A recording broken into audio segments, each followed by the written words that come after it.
కేసీఆర్ గారి ఆదేశం మేరకు పర్యటనకు పోవడం జరిగింది. ఇవాళ ఉదయం నుంచి ఇందాక సాయంత్రం వరకు ప్రజల నుంచి వచ్చినటువంటి ఆ స్పందన చూసిన తర్వాత కాంగ్రెస్ పార్టీ ముఖ్యమంత్రి రేవంత్ రెడ్డి వెన్నులో వణుకు మొదలైంది. ఆల్రెడీ 3-4 రోజుల నుంచి వస్తున్నటువంటి సోషల్ మీడియాలో వీడియోస్ కానీ వార్తలు కానీ అవన్నీ చూసి భయపడ్డటువంటి రేవంత్ రెడ్డి ఈ ప్రభుత్వం ఇవాళ మా బీఆర్ఎస్ పార్టీ ప్రతినిధుల బృందం సీనియర్ నాయకుల బృందం పోయిన తర్వాత మొత్తం విషయాలన్నీ ప్రజలు స్వచ్ఛందంగా మా నాయకుల దగ్గరకు వచ్చి అన్ని వివరాలు చెప్తున్నటువంటి సందర్భంలో అదంతా మీడియాలో సోషల్ మీడియాలో వస్తున్నటువంటి తరుణంలో దీన్ని జీర్ణించుకోలేక ఎట్లన చేసి ఈ అంశాన్ని డైవర్ట్ చేయాలని ఒక కుట్రతోని ఆలోచనతోని స్వయంగా ఇవాళ ముఖ్యమంత్రి హోంమంత్రిగా ఉన్నాడు.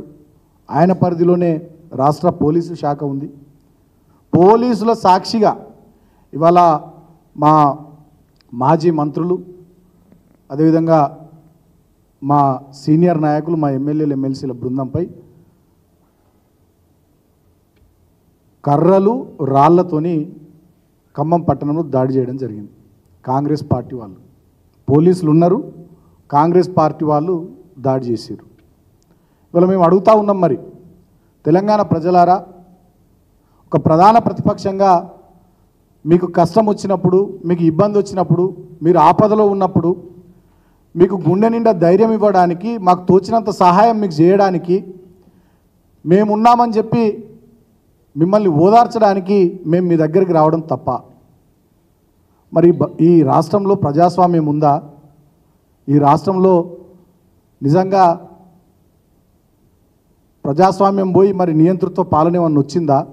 ప్రధాన ప్రతిపక్షంగా ఉన్నటువంటి మేము ఆపదలో ఉన్నటువంటి ప్రజలకు అండగా నిలవడానికి, ధైర్యం చెప్పడానికి, సహాయం చేయడానికి మేము ఖమ్మం మా పార్టీ ప్రతినిధుల బృందం పోతే పోలీసుల సాక్షిగా మా వాళ్ళ మీద హత్యాయత్నం, ఆ విజువల్స్ చూస్తే నిజంగా చాలా ఆందోళనకరంగా ఉన్నాయి. హోంమంత్రి, మాజీ హోంమంత్రి పెద్దలు ఇందాక మహమూద్ అలీ గారు చెప్పినారు, పాలకపక్షం కానీ ప్రతిపక్షం కానీ ప్రజాస్వామ్యంలో పనిచేస్తున్నటువంటి క్రమంలో వీళ్ళ రక్షణ బాధ్యత ఖచ్చితంగా పోలీసు యంత్రాంగానికి. మరి అటువంటి పోలీసు యంత్రాంగం ముందరనే ఇవాళ మా ఊళ్ళ మీద దాడి జరిగి ఇవాళ మా యువ నాయకుడు ఒక ఆయన సంతోష్ రెడ్డి అనేట ఆయన కాలు విరిగింది, ఆయన ఆసుపత్రిలో ఉన్నాడు. ఇప్పుడు ఇంకా చాలామంది సమస్యలు చెప్పుకుందామని చెప్పి మా నాయకుల బృందం దగ్గరికి వచ్చిన 2-3 తలలు కూడా పగిలినాయి. ఒక వృద్ధుని తల కూడా పగిలింది, విజువల్స్ చూసినాం. అంటే ఒక దుర్మార్గంగా బీఆర్ఎస్ పార్టీ ప్రజల కోసం చేస్తున్నటువంటి ఈ పనిని చూసి ఓర్చుకోలేక తట్టుకోలేక వాళ్ళ కుట్రపూరితంగా దాడి చేసినటువంటి తీరును తెలంగాణ ప్రజలంతా కూడా ముక్త కంఠంతో ఖండించాల్సిందిగా మేము కోరుతా ఉన్నాం.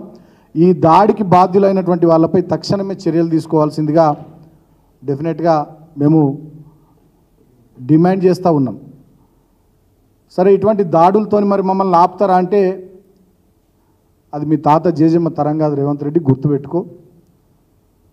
ఇందాక శ్రవణ్ గారు చెప్పిండ్రు, హైదరాబాద్లో వాతావరణ శాఖ ఆగస్టు 27వ తేదీ నాడే అలర్ట్ ఇచ్చింది. చాలా 3-4 రోజుల పాటు తీవ్రమైనటువంటి వర్షాలు రాబోతూ ఉన్నాయని చెప్పి.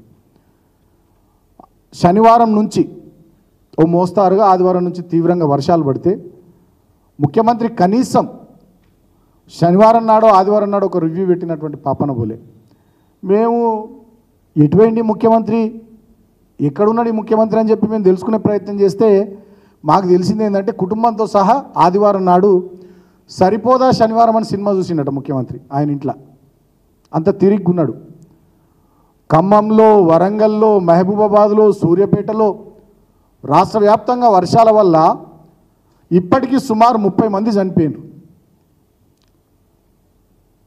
ఈ రాష్ట్రానికి పెద్దగా ఉన్నటువంటి ప్రభుత్వాధినేత అయినటువంటి ముఖ్యమంత్రి రేవంత్ రెడ్డి ఆగస్టు 27 నాడే రాష్ట్రంలో వాతావరణ శాఖ ఒక అలర్ట్ ఇచ్చిన తర్వాత సమీక్ష సమావేశం పెట్టి ఎక్కడికెక్కడ అన్ని రకాల బృందాలను పెట్టి జిల్లా యంత్రాంగాల్ని, రాష్ట్ర యంత్రాంగాన్ని అప్రమత్తం చేసి హెలికాప్టర్లు అందుబాటులో పెట్టి, బోట్లను అందుబాటులో పెట్టి, నిత్యావసర వస్తువుల్ని, ఆహార పదార్థాలను, అన్న పానీయాలన్నింటినీ కూడా అందుబాటులో పెట్టి ఒక పెద్ద మనిషిలాగా బాధ్యత నిర్వర్తించాల్సినటువంటి ముఖ్యమంత్రి ఆదివారం నాడు కుటుంబంతో సహా సరిపోదా శనివారం అని సినిమా చూసుకుంటూ ఇంట్లో తిరిగున్నాడట. దాని ఫలితం ఏంది? ఒక యువ శాస్త్రవేత్త వాళ్ళ నాన్న వాళ్ళు చనిపోయినారు.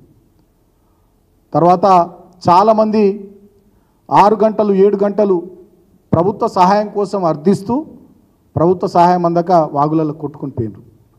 ఇంకా సిగ్గులేని మాట ఏంటంటే ఇదే ఖమ్మం జిల్లాలో 3 మంత్రులు ఉంటారు. ఒక మంత్రి ఏమంటాడు, ఆంధ్రాకి వెళ్ళి హెలికాప్టర్ వస్తుందంటాడు. ఇంకొక మంత్రి ఏమంటాడు, ఇక ఆ దేవుడే దిక్కు, దేవుడే కాపాడాలి, హెలికాప్టర్ అందుబాటులో లేదంటాడు. గతంలో కూడా మా ప్రభుత్వం ఉన్నటువంటి సందర్భంలో బోరంచలో భూపాలపల్లి జిల్లాలో ఇట్లనే కొంతమంది చిక్కుకొని పోతే ఆనాడు కేసీఆర్ గారు ముఖ్యమంత్రి హెలికాప్టర్ పంపించి వాళ్ళని కాపాడారు. అంతేందుకు మా చెన్నూరులో గోదావరి నదిలో చెన్నూరు మండలం సోమన్పల్లి గ్రామం వాళ్ళు 2 చిక్కుకొని పోతే నేను ముఖ్యమంత్రి గారికి ఫోన్ కాల్ చేసి విషయాన్ని వారికి చెప్తే గంట లోపల హెలికాప్టర్ పంపించి ఆ 2 ప్రాణాలని కూడా ఆనాడు మా మంచిర్యాల జిల్లాలో మా చెన్నూరు అసెంబ్లీ నియోజకవర్గంలో కాపాడినాం.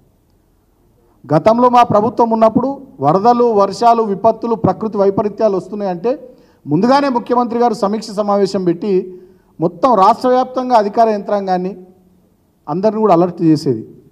ఇప్పుడు అటువంటి చొరవ లేదు. ప్రజల్ని మొత్తానికి గాలికి వదిలేసిర్రు. వాళ్ళ ధన మాన ప్రాణాల్ని పట్టించుకునే నాదులు లేడు.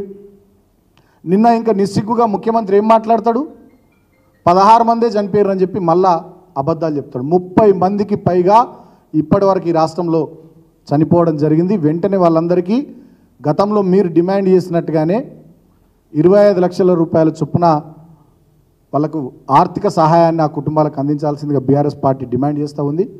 ఆయన మాట్లాడతాడు కేసీఆర్ గారు రావాలి, కేటీఆర్ గారు రావాలి, బీఆర్ఎస్ పార్టీ నాయకులు ఎటువేరు అని చెప్పి ఆయన మాట్లాడతారు. మరి బీఆర్ఎస్ పార్టీ నాయకుల ప్రతినిధి బృందం ప్రధాన ప్రతిపక్షంగా బాధ్యత తీసుకొని సహాయం చేద్దామని అండగా ఉందామని మేమేమో క్షేత్రస్థాయికి పోతే మళ్ళీ ఇదే ముఖ్యమంత్రి పోలీసుల సాక్షిగా ఇలా కాంగ్రెస్ పార్టీ నాయకులతోని కర్రలు రాళ్లతోని మా వాళ్ళని చంపే ప్రయత్నాలు, దాడులు చేసి భయభ్రాంతులకు గురి చేసే ప్రయత్నాలు చేస్తూ ఉన్నాడు. ఇంకోవైపు ఏమో ఈయననే రావాలంటాడు, ఇంకోవైపు క్షేత్రస్థాయికి మేము పోతేనేమో దాడులు చేపిస్తూ ఉన్నాడు. అంటే ఇందాక పెద్దలు చెప్పినట్టుగా ఈ రాష్ట్రాన్ని రావణ కాష్టంలాగా మారుస్తూ ఉన్నాడు. ప్రతి ఒక్క సందర్భంలో ఏదో ఒక అటెన్షన్ డైవర్షన్ కార్యక్రమం పెట్టుకోవడం ద్వారా రాష్ట్రాన్ని, రాష్ట్ర ప్రజానీకాన్ని, రాష్ట్ర ప్రజల శ్రేయస్సును, రాష్ట్రం యొక్క పురోగతిని అతలాకుతలం చేస్తూ ఉన్నాడు, వెనుకకు తీసుకొని పోతూ ఉన్నాడు. ఇప్పటికే రాష్ట్రము ఎంతో ముందుకు పురోగమించాల్సినటువంటి రాష్ట్రము, ఈ రాష్ట్రం నుంచి పరిశ్రమలు ఒకదాని వెనుక ఒకటి ఇతర రాష్ట్రాలకు వెళ్ళిపోయి రాష్ట్ర అభివృద్ధికి కుంటుపడుతూ ఉంది. దీన్ని ఒక బీహార్ లాగా, దీన్నొక వెనుకబడేయబడ్డటువంటి రాష్ట్రంగా తీర్చిదిద్దాలనే కంకణం రేవంత్ రెడ్డి కట్టుకున్నాడేమో అని అనుమానాలు మాకు కూడా వస్తూ ఉన్నాయి. కాబట్టి ఇంత జరుగుతున్నటువంటి ఈ తరుణంలో మేము ప్రజలందరూ కూడా విజ్ఞప్తి చేస్తూ ఉన్నాం. ప్రధాన ప్రతిపక్షంగా ఖచ్చితంగా మా బాధ్యతను మేము నిర్వర్తిస్తాం. కానీ కాంగ్రెస్ పార్టీ, ఈ ప్రభుత్వ పెద్దలు వీళ్ళు చేస్తున్నటువంటి అరాచకాలు, మోసాలు, ఈ దుర్మార్గాలు ఇవన్నీ కూడా గమనించాలని రాష్ట్ర ప్రజానికానికి కూడా మేము విజ్ఞప్తి చేస్తూ ఉన్నాం. మేధావులు కూడా మాట్లాడాలి, నోరు విప్పాలి. ఇవాళ మా బీఆర్ఎస్ పార్టీ ప్రతినిధుల బృందం మీద దాడి జరిగితే ఇప్పటిదాకా నేను చూస్తున్న సోషల్ మీడియా కానీ మీడియాలో కానీ ఎవరైనా స్పందిస్తారేమో అనుకుంటే ఒక్క మేధావి కూడా ఖండన స్టేట్మెంట్ ఇప్పటిదాకా లేదు. మరి మేధావి వర్గం ఎందుకు నోళ్ళు తెరుస్తలేరు? కోదండరామ్ గారు ఎటు వేయరు, ఆకునూరు మురళి గారు ఎటు వేయరు, ప్రొఫెసర్ నాగేశ్వర్ గారు ఎటు వేయరు, ఆనాడు ప్రతిదానికి స్పందించేటటువంటి చాలామంది వాళ్ళు మరి వాళ్ళ ఎటు వేయరు, వాళ్ళంతా మేము కూడా అడుగుతూ ఉన్నాం. మరి ప్రజాస్వామ్యానికి ఇటువంటిది మంచిది కాదు. ఖచ్చితంగా రాష్ట్ర ప్రజలు అన్ని విషయాలు కూడా గమనిస్తూ ఉన్నారు. రేవంత్ రెడ్డి గారు మీ పద్ధతి మార్చుకోండి. ఇదే ధోరణితో మీరు ముందుకు పోతాం అనుకుంటే డెఫినెట్గా మీకు ఖచ్చితంగా భంగపాటు తప్పదు. ఈ 3 రోజులుగా రాష్ట్రంలో పరిస్థితి చూస్తూ ఉంటే మాకు అర్థమవుతున్నది ఏంటంటే, రోమ్ నగరం తగలబడిపోతుంటే నీరో చక్రవర్తి ఫిడేలు వాయించుకుంటూ ఎట్లా కూర్చున్నాడో ఇవాళ ఈ తెలంగాణ రాష్ట్రం వర్షాలు, వరదలు, ప్రకృతి వైపరీత్యాలతో అతలాకుతలమై ప్రజల యొక్క ప్రాణాలు గాల్లో కలిసిపోతూ ఉంటే, విపరీతమైన పంట నష్టం జరుగుతూ ఉంటే, ఆస్తి నష్టం జరుగుతూ ఉంటే రేవంత్ రెడ్డి అనేటటువంటి వ్యక్తికి చీమ గుట్టినట్టయినా లేదు. నిన్న ఆయన ఖమ్మం జిల్లాలో పర్యటన అదేమన్నా ఎన్నికల ప్రచారమా? నాకు అర్థం కాదు. కాంగ్రెస్ పార్టీ కండువాలు వేసుకొని కాంగ్రెస్ పార్టీకి చెందినటువంటి ఒక ఓపెన్ టాప్ ప్రచార రథం జీప్లో చేతులు ఊపుకుంటూ పోతున్నారు. ఎవరైనా ప్రజలకు ఆపద వచ్చినప్పుడు, ఇబ్బంది వచ్చినప్పుడు ప్రజల దగ్గరికి పోవాల్సినటువంటి పద్ధతి ఏముంటుంది? మీరు చేసినటువంటి పద్ధతి ఏంది? కాబట్టి మేము ఒకటే విషయం ఇవాళ రాష్ట్ర ప్రభుత్వాన్ని డెఫినెట్గా మేము డిమాండ్ చేస్తూ ఉన్నాం. ఇవాళ ఖమ్మం జిల్లాలో జరిగినటువంటి దాడి, ఇది దాడి కాదు, మా వాళ్ళని చంపే కుట్ర జరిగింది, హత్యా ప్రయత్నం జరిగింది. ఖచ్చితంగా దీని వెనుక ఎవరో కాదు, రేవంత్ రెడ్డే ఉన్నాడు. రేవంత్ రెడ్డి డైరెక్షన్ మేరకే ఇవాళ బీఆర్ఎస్ పార్టీ ప్రజాప్రతినిధులు, సీనియర్ నాయకుల బృందం మీద దాడి జరిగింది. తెలంగాణ ప్రజానీకం దీన్ని గమనించాలని కోరుతా ఉన్నా. తెలంగాణలో బుద్ధిజీవులు, మేధావులు అందరూ కూడా మీ గలం విప్పాలని, మీ నోర్లు విప్పాలని కోరుతా ఉన్నా. ఇది ప్రజాస్వామ్యం. ఇందాక మా వాళ్ళు చెప్పిర్రు, చాలామంది తెలంగాణలో పాదయాత్రలు చేసిర్రు, బస్సు యాత్రలు చేసిర్రు, అనేక రకాలైనటువంటి యాత్రలు చేసి కార్యక్రమాలు చేసినా ఎన్నడూ కూడా మరి గతంలో మా 10 ఏళ్ల ప్రభుత్వ పాలనలో ఇటువంటి చేయలే. కానీ వాళ్ళు వీళ్ళు వచ్చి 10 నెలలు కూడా కాలే, ప్రశ్నిస్తే తట్టుకుంటలేరు.